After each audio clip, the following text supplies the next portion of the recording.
This is Black Country Blokes chewing the fat. Listen.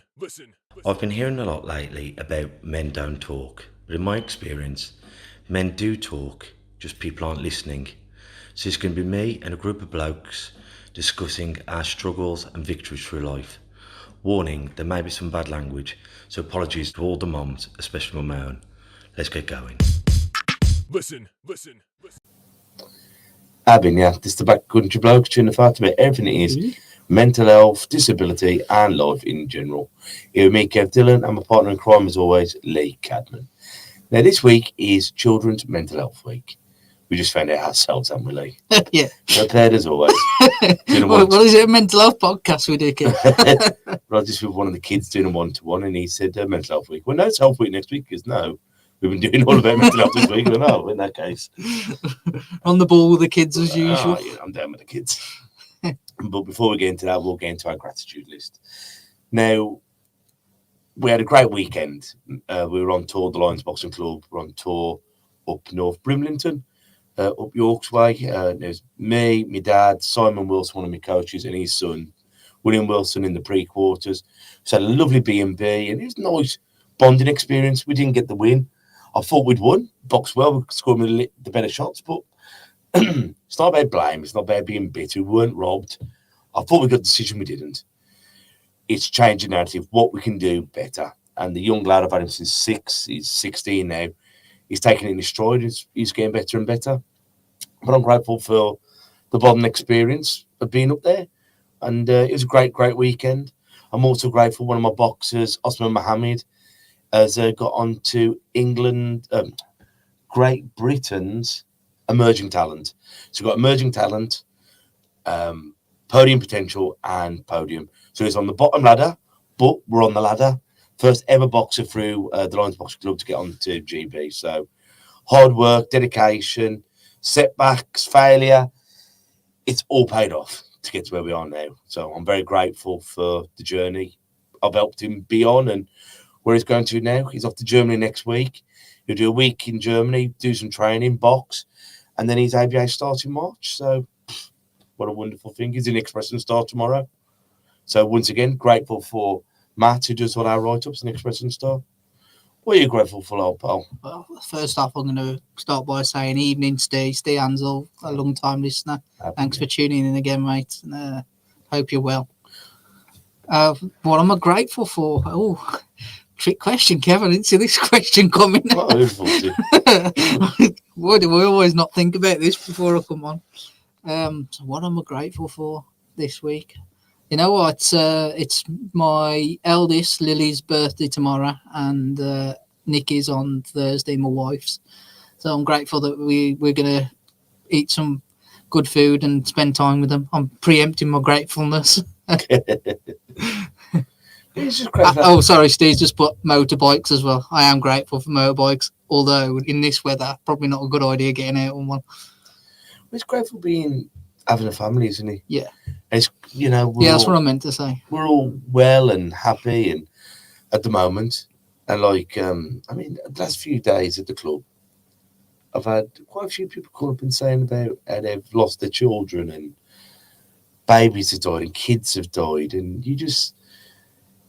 it makes you want to go back and give your baby the biggest kiss and cuddle, doesn't it? Well, you know what? Funny you mentioned that. I went to the gym with my sister on Sunday, and she mentioned a good friend who grew up with her eldest daughter had gone off to uni, and unfortunately found life too hard and completed suicide. And it did at that moment when, you know what, I think, and again, it goes into Child's Mental Health Week. He was 22, did you say 22 years old? Mm. No, actually, I think he might have been younger than that. Not very, but, still really a child. The world in front of them. And yeah, that's it. And you just think, that's just horrible. I can't even imagine being in that position. And we are lucky that we have our kids, and fingers crossed they're all happy. Well, it is, and it's you want your kids to be happy, don't you? Mm-hmm. And sometimes, in these, and you're in children taking their own lives, not nature taking it with illness and everything, which is bloody horrific when your child gets taken away from you. But when they take their own lives, and I've heard them up to like 11 and 8 years old taking their lives. There was a young lad from down the road, I think last year, took his life at 12 and a foot below my neck. And you wish that have opened up, whether whatever's gone on with any of these people, not that person in particular, but anyone, whether it's trauma, abuse, whatever, your life hasn't got to be over. And by talking to people and allowing yourself to get help, you can go on from it, can't you? You can, yeah. And I always think about Alice from Ripple. Yeah. And she said it's what as many other people have known, and they've the ones who've taken their lives. And it's a different feeling, a suicide loss. And we've lost people ourselves, and you feel like saying, why have you done this to me? They've taken their life, but you feel like it's a personal attack on yourself, which is not. But you think, why didn't you let me help you? Why didn't you help? And it's the blame game. And I think it's also the preventability of it. Like, there's nothing me and you can do if someone gets cancer. No. There's, we're not doctors. Often Even the support doctors, them. Yeah. Sorry, yeah. There's Hold their hand and love yeah. them, but we can't suck it out of them like Green Mile. No, and even the doctors, sometimes can't do that. They can't fix that problem. When it comes to suicide, it's fixable. It's fixable. You can talk it through and you can get through it. But yeah, I'm just thinking myself at any real young age, from when I was born up until probably close to in my 25 to 30, like before I really suffered any mental health, and probably higher than 30 when I had suicidal thoughts. And you just think, why do I feel like that gap's getting longer? Because really, we never heard of suicide at 16 years old, did we? It was very, I don't know if it was, because it's always been there. Yeah. Suicide's always been. But as a kid, how often did you know? It was as a kid, complete suicide. I think it was more locked away. Oh, It's not until you get older and you start talking, especially as we talk now, and you'd have people of our age going, well, my dad killed himself, or my uncle, and you go, bloody hell, I've known you for almost 40 years. And you go, well, we just didn't talk about it back then. And how many people like Bally from Papyrus, and so many people, they go, I was unaware that it's happening. And I think the beauty of now is when it happens, we talk about it. And so you haven't got to suffer on your own. Or some people do. Some people do suffer, but they haven't got to. Sometimes they feel like they've got to. But hopefully by what we're doing and what so many other people are doing, we are expressing emotions more. And I think we've got to do that for our children. Definitely. As parents and as mentors and as coaches and as teachers and as senseis and as whatever it is. As I said to you before, Kev, that's one of the reasons I'm sitting here, because I didn't want my son to feel like he had to get to a point that I was at before he spoke out. And I think we've got to try to find line with it. If we've talked many times, we are allowing people to talk about it, but we're not having to label everything as well. So I think sometimes, and I'm sorry if it's offensive, but like sometimes we're going, you're anxious. You're going, well, I'm all right. I'm just, and sometimes we can make a big problem out of it. Sometimes we've got to allow our children to be nervous and to be a bit frightened and a bit apprehensive, because we need that. Otherwise, we're jumping off cliffs and fighting lions and, jumping on the back of sheep. And we already know with things like yourself doing affirmations, how that helps. Yeah. But it also can be a negative if someone's affirming that you're anxious. Yeah, and if it's... Or anything else, stressed or... In the boxing's the prime case, are you anxious? Are you anxious? You're frightened? I'm fine. I'm bloody looking forward to it. I'll be training. I bet you're nervous, so yeah. No, great. There's lots of people here. Everything knocks you out. I'm going to try my best for him not to knock me out. And then by the end, you're going, it's like that old thing. You're right, Lee. You look bloody dreadful. You poorly. No, fine. Are you sure you look poorly? No, I'm telling you, I feel great. I had a great night's sleep last night. I'm in a real good place. Yeah. Are you sure you look pale? And by the end, you're going, oh, you're right. I am feeling a bit. I am feeling poorly. And that's the same with nerves and depression. And like sometimes, well, look at you, I bet you're depressed. No, I've had it hard, but I'm getting through it. No, but I bet you am. No. And it's amazing. Some people who stereotypically should be depressed down in the dumps are troopers. Yeah. You know what I mean? And it's like because they've got a certain resilience that holds them up.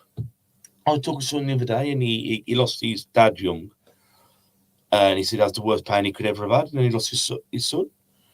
And he's saying, in some weird way, I felt like losing my dad so young almost prepared me. And, nothing could prepare you for losing your son. But it's like, I thought that was the worst thing that could ever happen to me, losing my dad at a young age. But then losing your child, which is even worse. But it's like, when I was young, I lost my head. Whereas now, I know I can't lose my head because I've also got other children. Yeah. And he goes, I became a robot. I just went emotionless.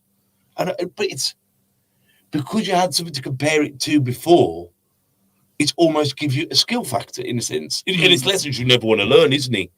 But however, because you've been through something, you've got something to refer back to. Does that make sense? Yeah, it does, yeah. And it's amazing, isn't it, how strong we are. But I think the key is, whether it's my daughter, she comes up and goes, what does this swear word mean? Or the children on the playground, what does this mean? And if you go, it means this, it's a private part, or it's not a very nice word, and explain it to them. Don't shout at your children for asking questions, whether it's about private parts, whether it's about what they've heard on the playground, whether it's about offensive words, whether it's about mental illness, health, someone's disability. If we can explain it to them, then they will ask you questions. I think when we shut it off because it makes us embarrassed or makes us frightened, when they're not asking questions, it falls apart, doesn't it? Yeah. And I think as long as they can say, well, I'm feeling these feelings. All right, let's explore it. And I don't know, so let's go and talk to Uncle Lee, or let's go to the doctors, or it's okay. We all have these little feelings, and it's all right.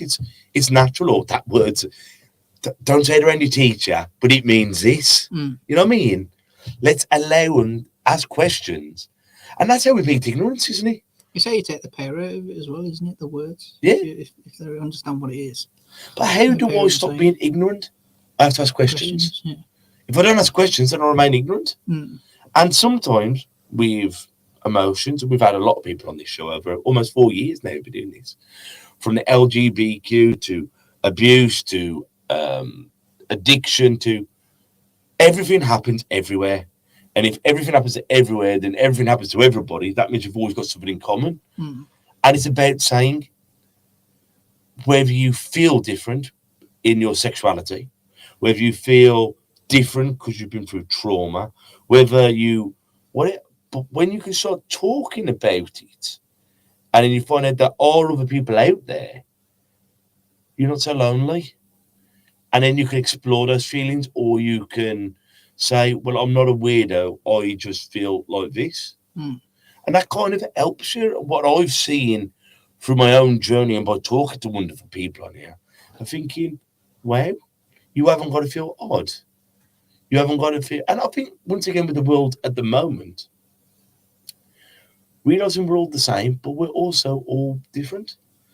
There's many different forms of being a man.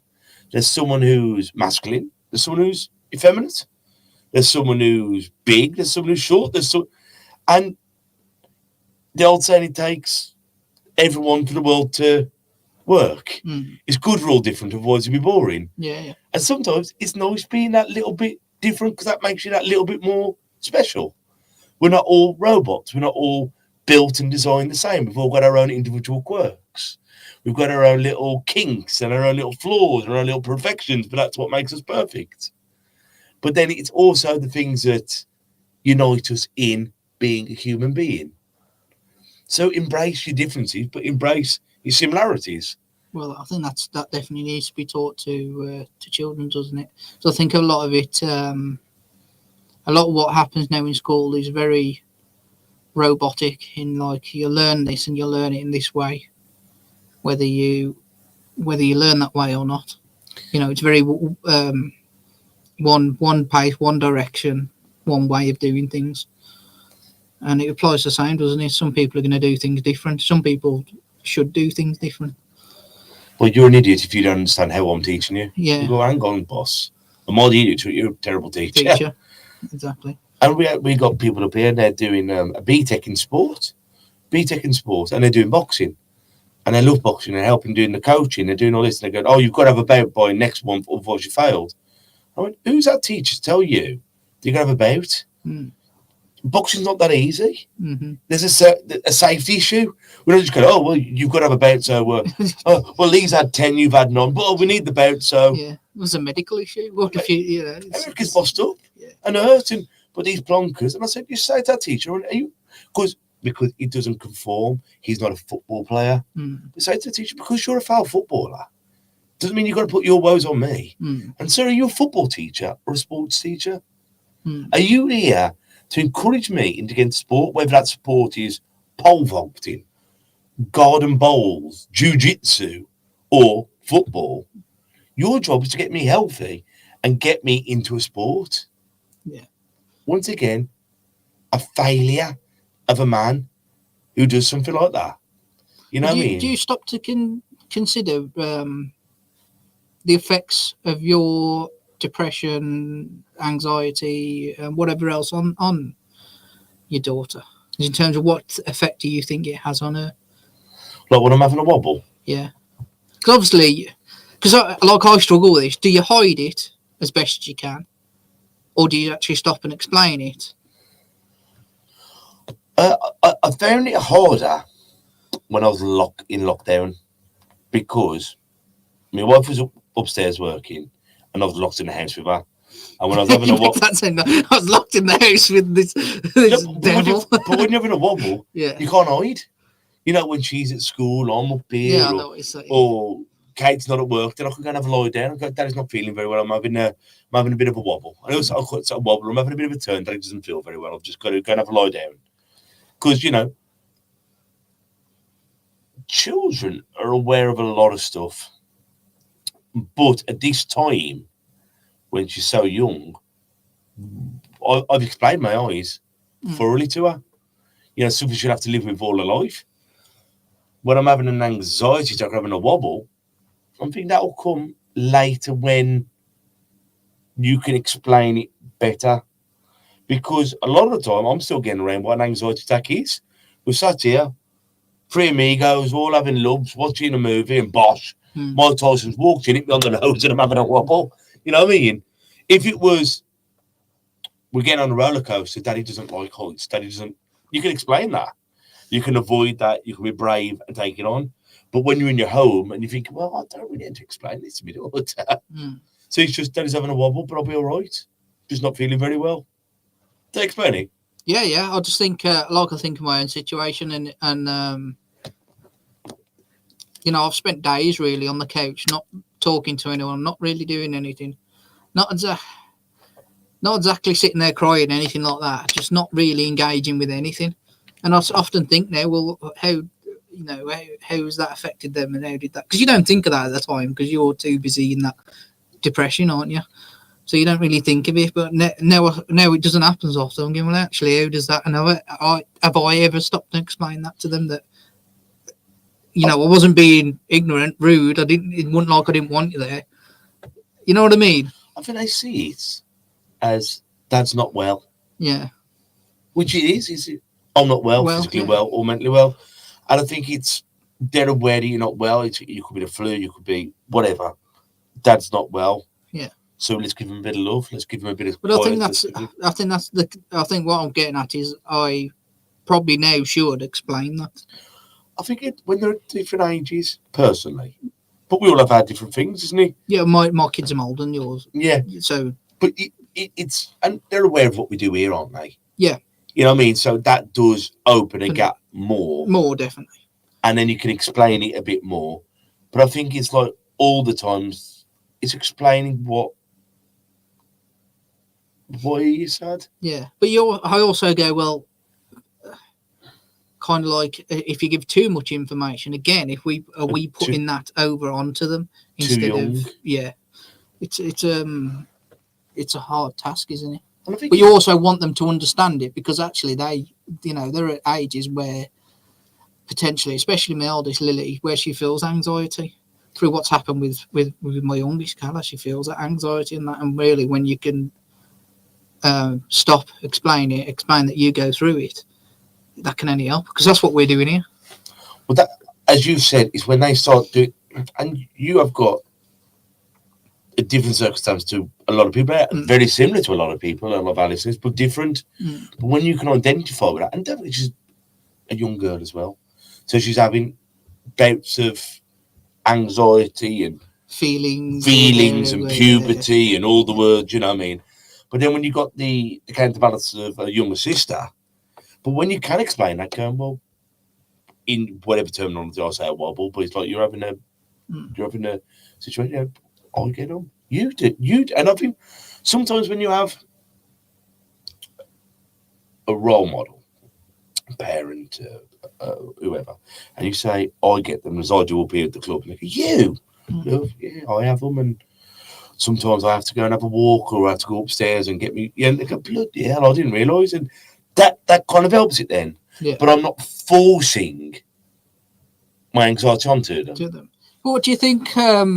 I suppose not so much for us two, but let's say you are in that depression as a dad or as a mom, and your kid watches everything you do, as we know, they watch and copy.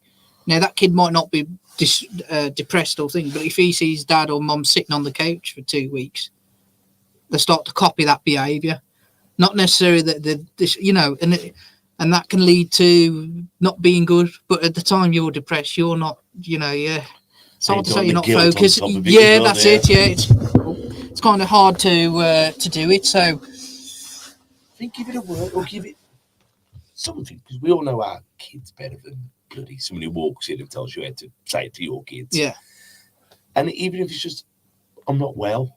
I'm not well, or there's an age and a time to go into detail, isn't there? Detail. Yeah, but I think you have to make it obvious that you're not well. You're not, so as I say, you I'm don't not just want ignoring them. You You don't want them like that, feeling like they're being ignored for no apparent reason, and also copying your behaviour because you think that's what adults do. That is all by me, my head's playing up again. Or it's finding appropriate words, isn't it? It's like whether you're religious or you're not religious or whatever, and someone's cat passes away. You can even say we've put the cat down. What do you mean you put the cat down? I killed the cat. What have we killed the cat for? It's gone to sleep. Yeah. It's gone to heaven. It's gone to a cat farm. You find a way of saying it's gone. It's not coming back. You put things into words that make it easy to understand and palatable. Yeah. Because at what age do we need to go into the absolute truth? Like with my eyes, I don't go. I had optic neurosis caused by viral meningitis. Daddy had poorly eyes when he was born with good eyes, and then he got poorly. So what can you see, Daddy? I can't see in his sight, and his sight's not very good. Okay.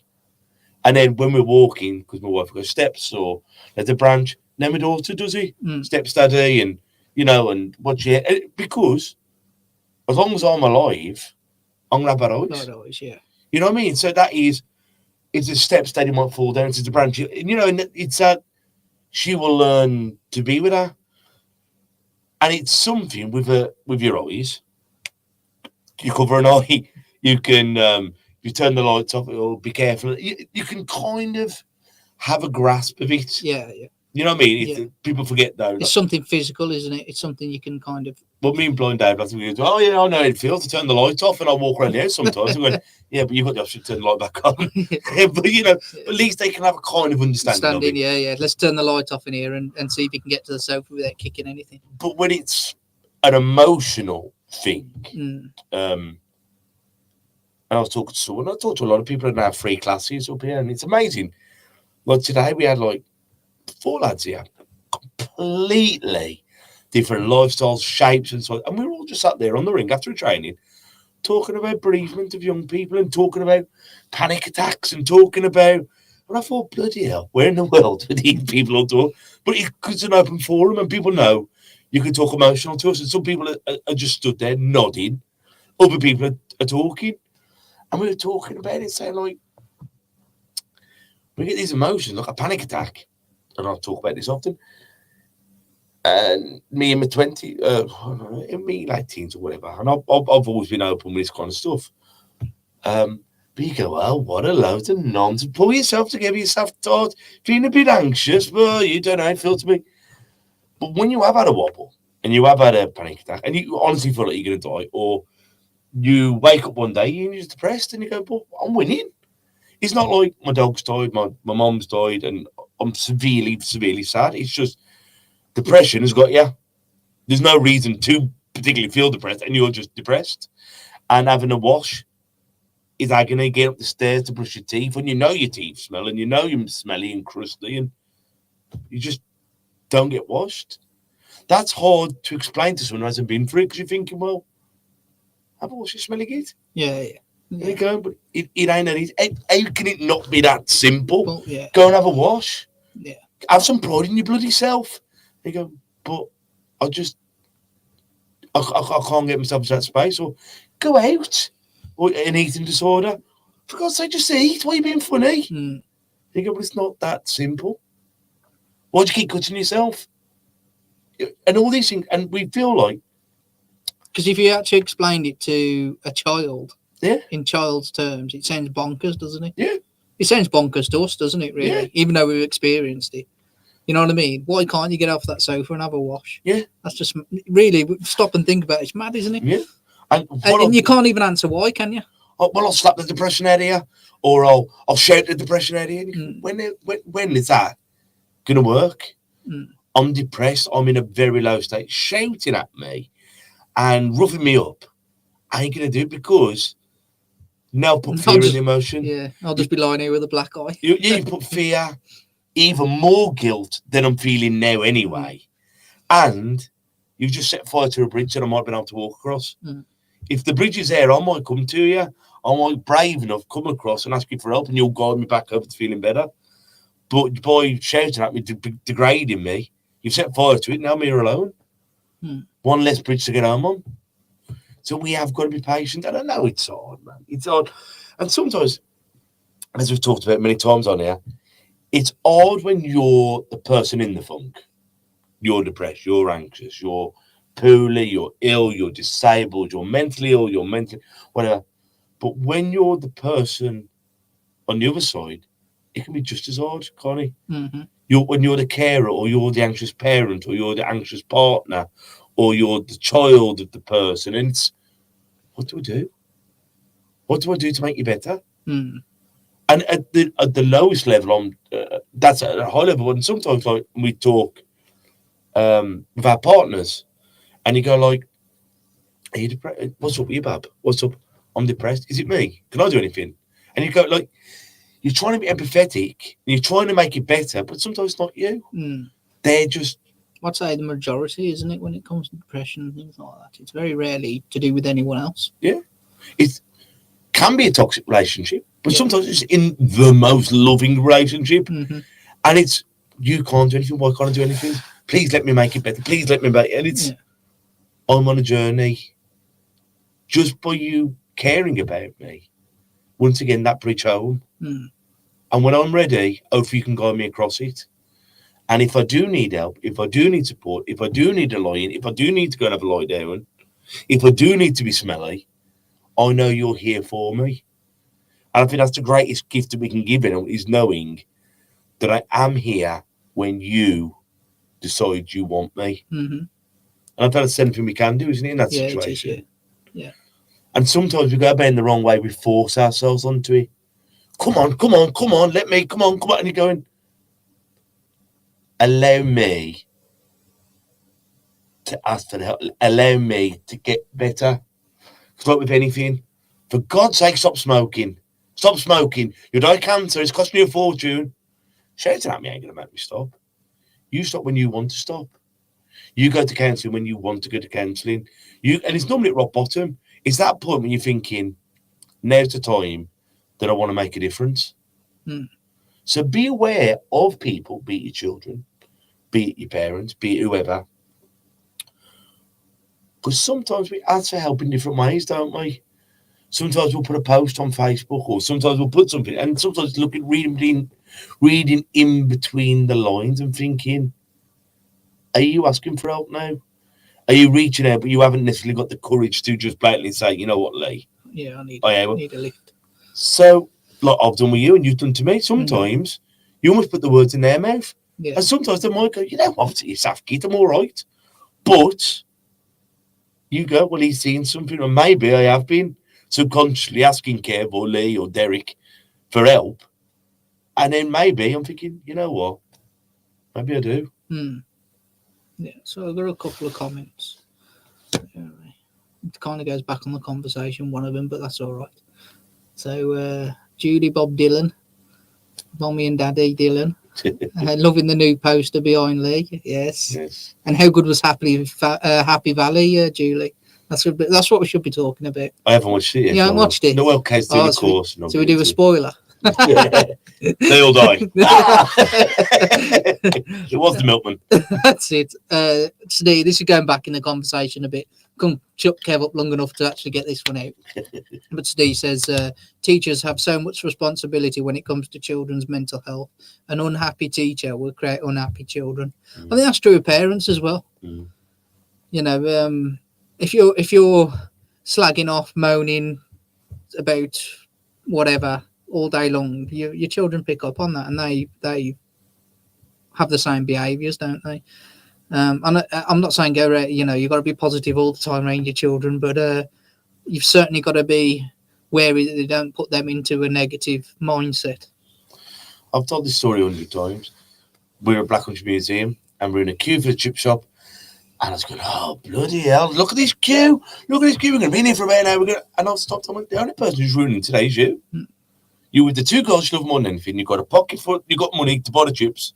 You're not got a pocket full of cash like there's bulge in there when you get. Well, you need to buy the chips. But I'm thinking the only person who's ruining it is you. Yeah. And it's changing it. You go, you're ruining the day. Yeah. And your daughter, if you'd have carried on down that road, would have picked up on that. Yeah. And she'd have thought that's normal behaviour in a queue. Yeah. And it's like when my lad lost on the weekend, it's going, feel the emotion, have a cry, but then go, what can we learn from it? Because if we're bitter all the time, we create it and it festers in us, and we've got to accept it and move on from it. Yeah, definitely. And that with children, I'm lucky I've had some of the greatest teachers and I've had some of the worst teachers. And I learned just as much off the bad teachers as I did off the good teachers. How not to treat people, how not to react. And it is, you see some people, you think, why on earth have you picked this job? You're not a natural teacher. You're a bully, you're just not nice. Some were born to be teachers. You know, and it's funny, you know. You remember both. To do if you've got a good memory. I don't. No, but if you've got a spectacular teacher, yeah, be it a coach, be it whatever, you walk across and go, thank you. I remember coming to your boxing. I remember coming to your whatever scouts, and you were brilliant. You give me confidence. You talk, and then there's the other person who's a bully. You're thinking, oh, God, he's dead. you know, there is. Like, I think of your dad actually in that sense. Like when you speak to your dad, when you know we were younger, especially, and he was coaching, you knew he was in charge, but you also left the gym feeling 10 times taller than when you walked in. Yeah. You know, that ability. I was going to say natural, don't know, maybe trying, but that ability to put positivity in people and lift them up. Yeah, and in that skill. And some people go, well, we're all different. We haven't all got them skills. But I think in certain trades, you need a bit of that, don't you? I think, yeah, you're different. But there's anyone can lift someone up, can't they? Yeah. Even if it's a compliment about the shoes. Yeah. You know what I mean? You don't have to be like yourself and your dad, these great speech, and you know, you can stand in front of a crowd and lift everyone up just like your dad, can't you? You have that, you've honed that skill, haven't you, through years of boxing club, for years of whatever it is, you've honed that skill, and you can lift people up by doing these great speeches, these great talks. But you don't have to be. You don't have to do that, do you? You just have to be positive. Whether it is, you know what, I like your shoes. Yeah. How many people do that? Oh, your hair's looking good today. Yeah. You know, even little things like that will lift people up and put them in a better mindset straight away. Or even just, oh, that's good. I'll tell you something, you're better than last time. Yeah. Something. Yeah. And I'm not saying you Cassius Clay, but you know what? Haven't You're you improving. improved? Yeah. You know what I mean? Something like that. Yeah. You watch it in people. And how easy is for a teacher to do? Yeah. And it's so easy to throw these people on the scrap heap. Mm. And it is so easy to, but you know, it is just as easy. I can go, you're still bloody rubbish. Mm. Or you've got better. Or, you know what? You've paid a bit more attention. Instead of switching off after 5 minutes, you've done 6 minutes of work today. Some people aren't designed for an hour's class. Mm. You know what I mean? So let's make the classes smaller for some people. Let's get 10 minutes out of them. You know what I mean? It's You know what? Funny enough, what he's talking about teachers, you remember the good and the bad. We've had Rachel Elaine, physics teacher, Mr. Nichols, Longland School, fantastic. Mr. Russian, science school, utter bully, taught with fear, utterly terrifying. I left school 40 years ago. Yeah, you remember. It's amazing, isn't it? My memory was terrible, so I can't remember any of mine. Well, I had a teacher called Mr. Mackenzie from Mills. He unfortunately died a few years after I left school, but he used to get me to the boxing shows for free. That much stress on him that he. But he was a great human being. And I was also, when I heard he died, I was heartbroken because I wanted to meet him as a man and go, so I'm all right, you know what I mean? I've survived. Well, like, look at me, I'm flying, sir. And Yeah. I'm married and I've got a baby and I'm still doing the boxing, sir. And you know, and I'd love to have bought him a beer. Yeah. Whereas other people, I look and I think, so it's mainly a lot of the support teachers who were there to help me with a disability in my eyes were absolutely bastards. And I'm thinking, you know what I mean? But you remember them. Name and shame. I want you, but over the dead, so no point in them, you know what I mean? All right, Kev. But you feel like that, you think, but then it's about how you forgive. And you know what I mean? But I remember, like, and I Say you forgive, I hope they're dead. I have been dead, yeah. You need to work on that, mate. They've only had to suffer for 20 odd years. No, but but the lessons they taught me is not to treat people like that. Yeah. And that is a lesson. You think, because I remember being humiliated and really degraded, and I thought there's better ways of doing it. People need a telling off, but not to be humiliated. Yeah. And once again, it's life lessons. And again, how much, like, that's 40 years, you know, that's 40-year effect on someone. Yeah. Good or bad. And yeah, that's, again, you've got to be, the teacher's got to be careful, haven't they? And parents have got to be careful how they're talking and teaching children. I think the greatest gifts that we can show our kids is compassion and love, isn't it? Is show them we're all different. Some are more shy, some are outgoing, some are sporty, some are readers, some are whatever. And embrace what they're good at. Make them, you know, work towards things they're not so good at, you know. But embrace what they're good at and get them to show them love.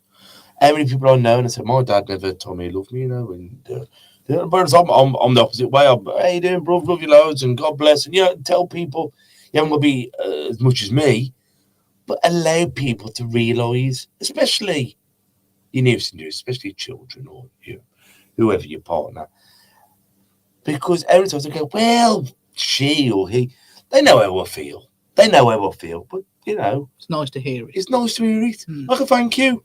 We don't do stuff for a thank you, but every so often when someone goes, cheers, mate. You know, I needed that today.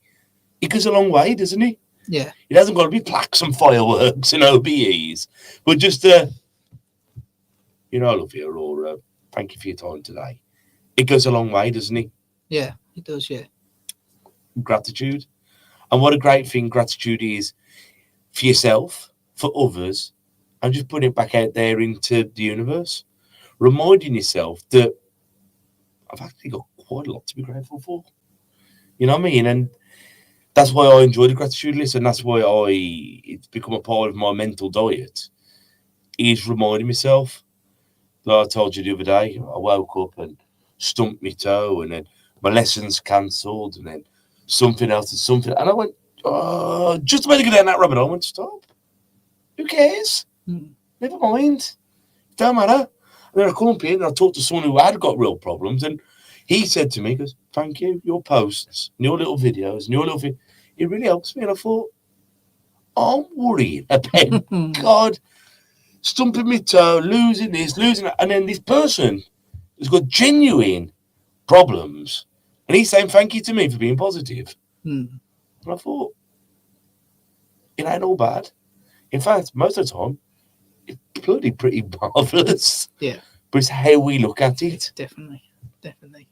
You know? Again, you look for negative, you'll find it. Yeah. And that is so much, isn't it? Yeah. And I'm thinking we've got the news, we've got social media, we've got, and then some people are just miserable bloody gits. Yeah, and when I say that, it is an understanding that you're not going to be positive all the time. But we have a moan at each other, don't we? Yeah, but you can change the way you think towards things that really aren't that important. Like you did in that circumstance. You stopped and went, actually, it's none of it really matters. Yeah. None of it, I can come to work tomorrow and earn more money. Yeah. It's none of it's really the end of the world stuff, is it? We'll be all right. Yeah. In fact, we're better than all right because we've got each other. We've got love. And you know what I mean? It's, what else? 9 times out of 10, do you want? Yeah. Can I have more money? What? So I can buy more stuff. Buy new stuff.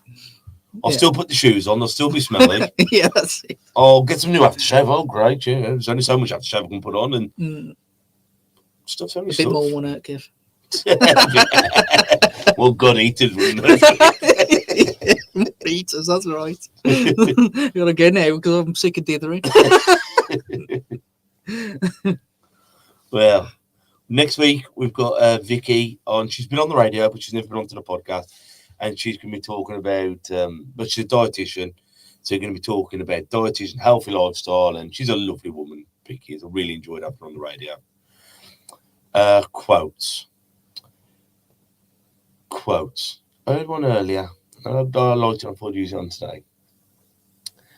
Yesterday, I was clever and I wanted to change the world. Today, I am wise and I want to change myself. So until we see each other next time, I want you all to take care of yourselves and each other. Ta-ra a bit. Listen. And that's a wrap for another show. But if there are any comments or messages that you would like us to read out for our next podcast, please be in touch. There are also lots of different organisations at the bottom of this page, and hopefully they can help you or someone you care about. Please share this to spread the word. Until we talk next time, ta-ra a bit.